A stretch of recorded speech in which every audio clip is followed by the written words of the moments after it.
বন্ধুরা দেখতে পাচ্ছ পেয়ারা গাছে কিন্তু পেয়ারা ভর্তি। এই সময়টা কিন্তু প্রতিটা পেয়ারা গাছেই ফলনটা একটু বেশি হয়, কিন্তু এই পেয়ারা গাছের পেয়ারাগুলো কিন্তু খেতে সত্যি খুবই সুন্দর। সেটা আমার বোন বলেছে, আর আমার মা গিয়েছিল মামাবাড়ি। এটা হলো আমার মামাবাড়ির গাছের পেয়ারা। গাছে নাকি প্রচুর পেয়ারা হয়েছে, সেটা ভিডিওর মাধ্যমে ও আমাকে শেয়ার করেছে। মানে আমি বলেছিলাম যে আমাকে একটু ভিডিও শেয়ার করিস, কারণ আমি মামাবাড়িতে যাইনি, আমার মা গিয়েছিল।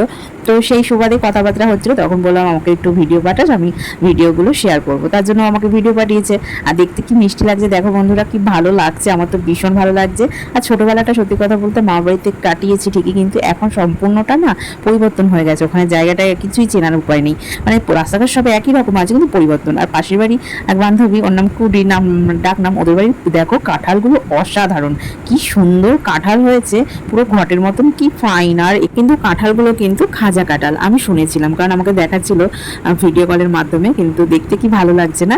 কাঁঠাল আমি সেরকম একটা পছন্দ করি না, একটু মজা টাইপের যে কাঁঠাল একটু নরম নরম, ওগুলো দু এক কোয়া খাই, কিন্তু কাঁঠাল দানা বা এঁচড় আমার খুব পছন্দের একটা খাবারের মধ্যে পড়ে। তো যাই হোক, এই যে জায়গাটা দেখছো এটা কিন্তু একটা নদী, দেখে মনে হচ্ছে একটা পুকুর, কিন্তু এটা একটা নদী। আর এই যে চারপাশটা দেখছো, এখানে ছিল বড় মাঠ, বড় একটা নদী, সেগুলো এখন পুকুরে পরিণত হয়েছে। বাচ্চারা স্নান করছে দেখতেই পাচ্ছ, আর এখানে ঘাটটা বাঁধিয়ে দেওয়া হয়েছে। এই সমস্ত জায়গা কিন্তু মানে সবাই মাটি তুলে তুলে জায়গাটা, মানে নদীটা গভীর হয়ে গেছে কিন্তু জায়গা একেবারে যা না তাই অবস্থা, সবই পরিবর্তন।